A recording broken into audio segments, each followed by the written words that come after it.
Hey everyone, welcome back to the channel. Thank you for being here. My name is Andrew, coming to you from the beautiful Carolinas. Today's topic is going to be when you are in it, you can't see it. Think about that for a minute. Everyone, if you like the content, please like, subscribe, and share. And yes, I am referring to the narcissistic abusive cycle. When you are in it, you can't see it. And this is a very challenging place to be, specifically if you love or loved the person that turned out to be the narcissist. The narcissist has no love within them. They can tell you anything they want to, but what they want you to do is they want you to believe in their words, not pay attention to their actions. And when you're in it, you can't see it. You see, when you met the narcissist, most likely they were wearing a mask, and you were probably in a very vulnerable position. Maybe your former spouse had just passed. Maybe you just got divorced. Maybe you relocated. Maybe you just started a new job or joined a hobby group or organization. Maybe it was your first day at university. Maybe you moved to a new neighborhood, who knows? But the narcissist found you. They sized you up. They did their homework on you. They watched you day in and day out, perhaps even spied on your social media. They had chance encounters with you, meaning they were learning about where you went, what time you went there, who you associated with, and what you liked. What were your hopes, your dreams, your aspirations, your goals, everything.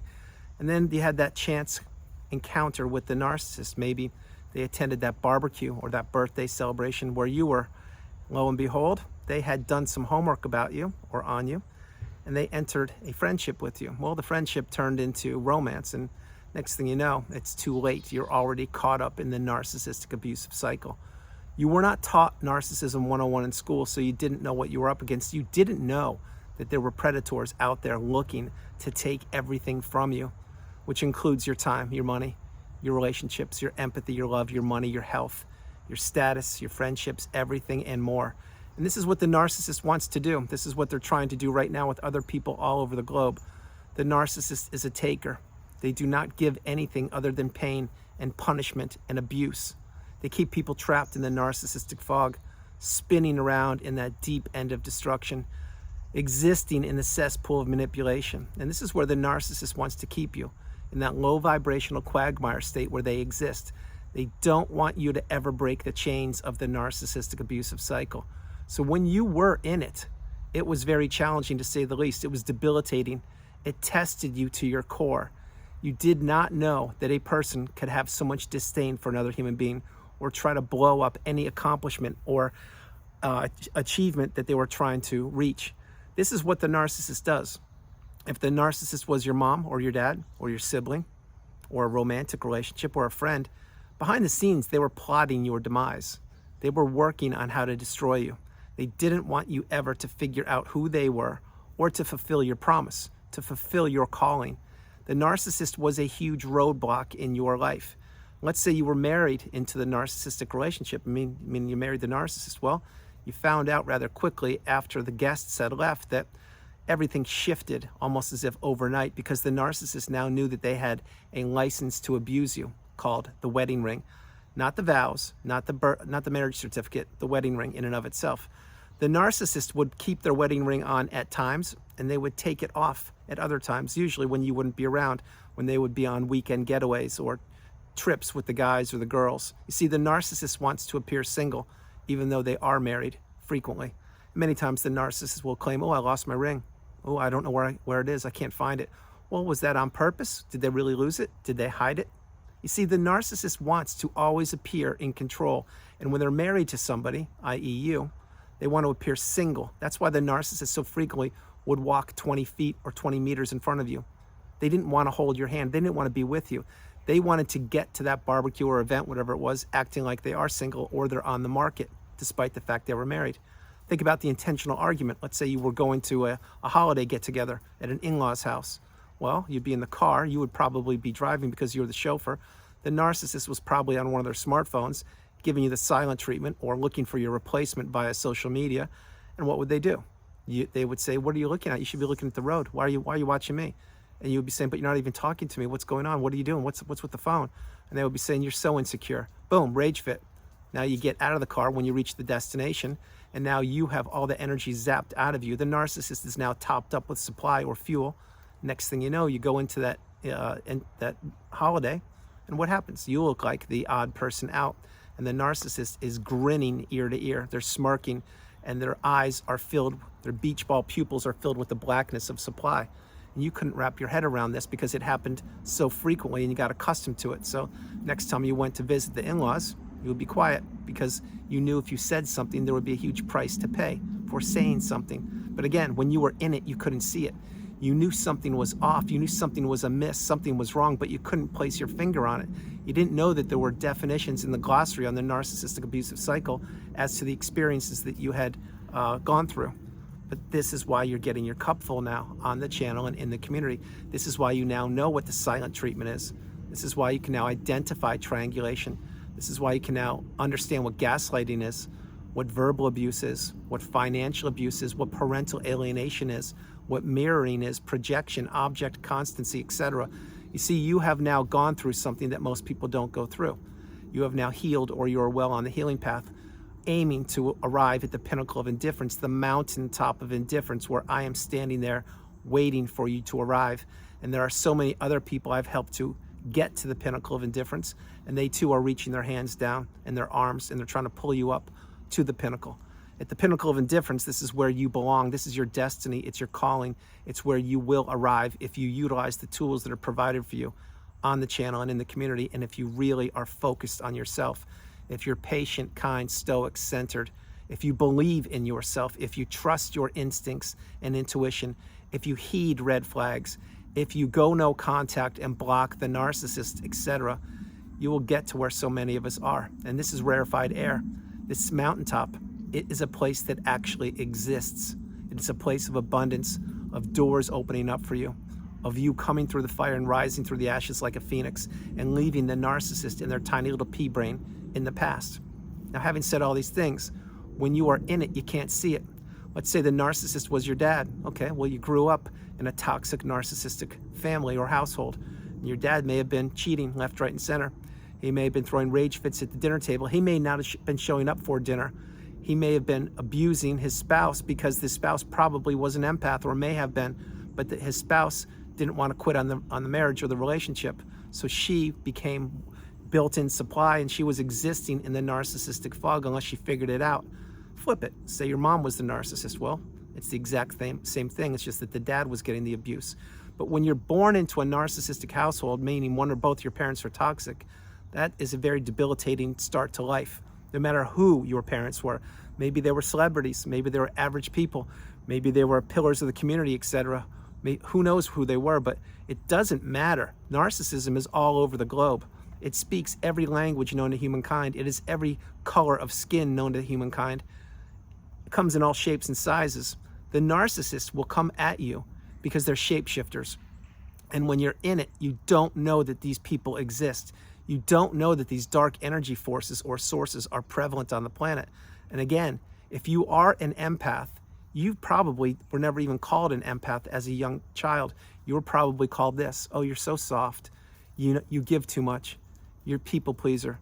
You do everything. You're the white sheep of the black sheep of the family. Well, you were being punished for being you.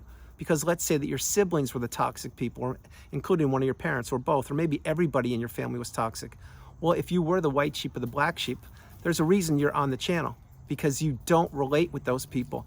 Those people aren't cut from the same cloth. They may share the same blood as you, but their mindset is completely different. You see, they want to destroy. They want to take. They want to ruin. They want to crush. They don't want you existing.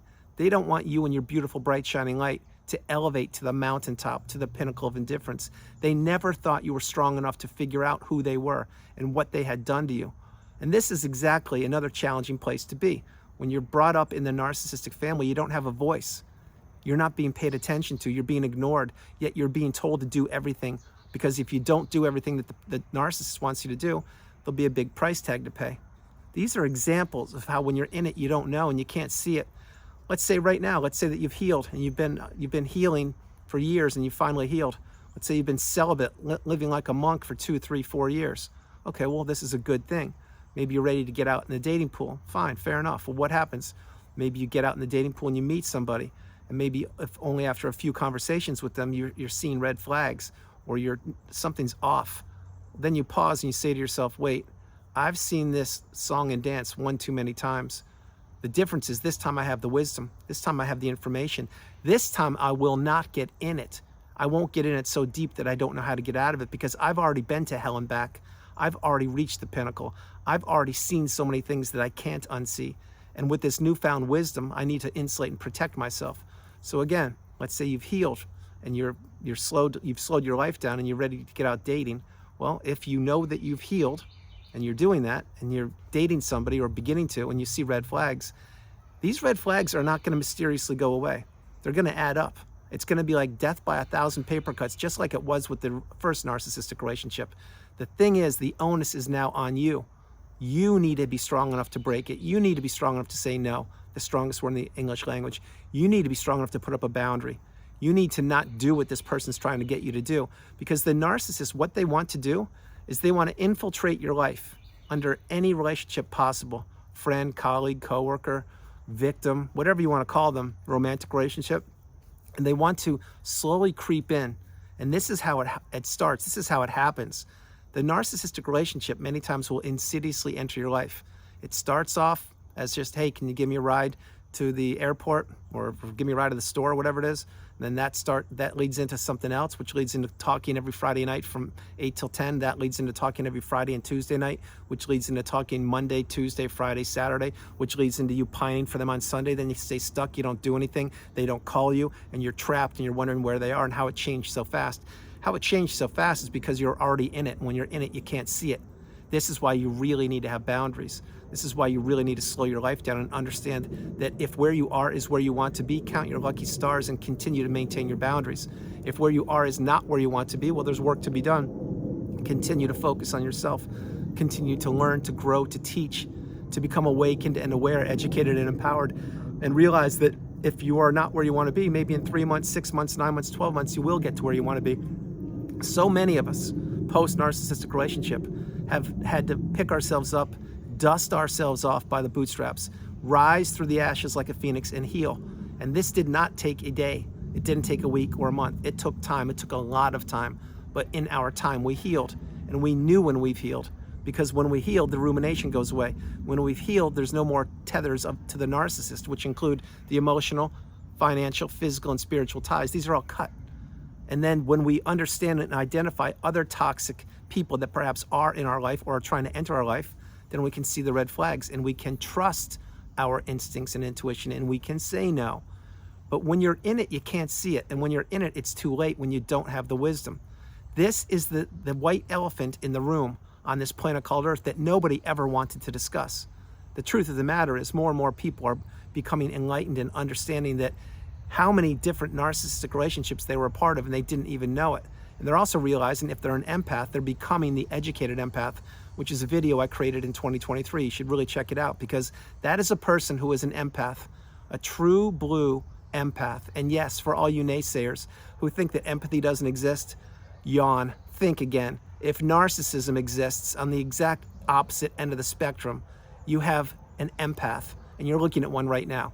And if you think empathy doesn't exist, it's because you don't have it. Play that again. But when you figure out that you are an empath and you go through the narcissistic cycle and you heal properly, you become what I call the educated empath. This is a person who keeps their empathy. They do not give it away to anybody who asks just because somebody wants it from them. They give it to those loved and trusted ones around them, those people who actually care about them. And then the educated empath can easily say no, and they can easily observe without saying things, without oversharing, without revealing their hand or who they are, what they have. Because in the beginning, when we met the narcissist, we were an open book. We gave the narcissist the keys to manipulate us and to take us down or try to take us down for the count, but they failed. And they failed miserably like they always fail. So when you become the educated empath, you talk about rarefied air. We are a very, very, very low amount of people that are the educated empath. But that's who you are, or that's who you're becoming. And when you know it, and you don't have to prove anything to anybody. So people can say whatever they want about you. Think about the smear campaign when you were in the narcissistic relationship. Well, that was going on from the minute you met the narcissist. And it's probably still going on right now. But do you give it attention or energy? Of course you don't. You let it burn itself out. Because eventually someone else's life will implode and that person will be experiencing the smear campaign, etc. Or eventually the narcissist's life themselves will implode or go sideways, or they'll get exposed. You see, this is what happens each and every day. Each and every day as I'm creating content, people are entering narcissistic relationships. Other people are exiting them. Other people are creating exit plans. Other people are believing in the false narrative and the mask of the narcissist. And at one point that was you, because you didn't know it when you were in it.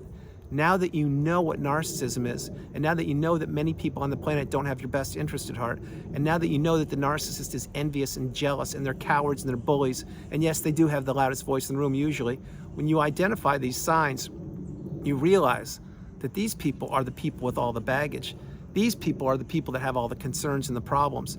These are the people that try to dump their toxicity into you, have you consume it, have you think about it, keeping you stuck in the zombie-like, trance-like state, the narcissistic fog, while the narcissist is out gallivanting the globe, running on your fuel, your supply. This is what the narcissist wants to do. They want to change places with you. They want to keep and trap and steal your beautiful, bright, shining light, flip it out, steal that from you, keep you existing in their low vibrational state, and use your energy as their fuel to get them to the next level of life. And they accomplished it for a period of time. Until when? Until they couldn't do it any longer from you. This is the path. This is why you really must identify exactly how strong you are, how courageous you are, how resilient you are, how fortunate you are, and how that relationship almost took you down, but it didn't. Because the narcissist is the weak one. They're the feeble one. They know this. They know that they need people. Why do you think the narcissist tries to keep people stuck post-relationship? Why do you think the narcissist keeps popping up? Why do you think they keep dropping emails, texting, dropping packages at your front door, putting things in the post, or using flying monkeys to communicate with you? The reason they're doing that, it's for no other reason than to try and break your no contact down, to try and test you, to see how strong you really are, or if you will believe in the false narrative of the mask. In other words, believe in the good times of the past relationship. Let's focus on this for a minute before I close the video. It's post-relationship. You've blocked them. You've done everything you can to surround yourself and protect yourself, and you're healing. Okay. Well, the narcissist will still try to attempt to communicate with you. Is it a Hoover? Who knows? We can call it one, we can't call it one. It doesn't matter. Point is, they're still trying to communicate with you. Why do you think they're doing that? Specifically if they discarded you, or if you ended and told them you didn't want to see them again. It's because you have the beautiful, bright, shining light within you, and they don't want to let you go, and they do want to extinguish you. They want to take you back for one more round of punishment. This is what they do.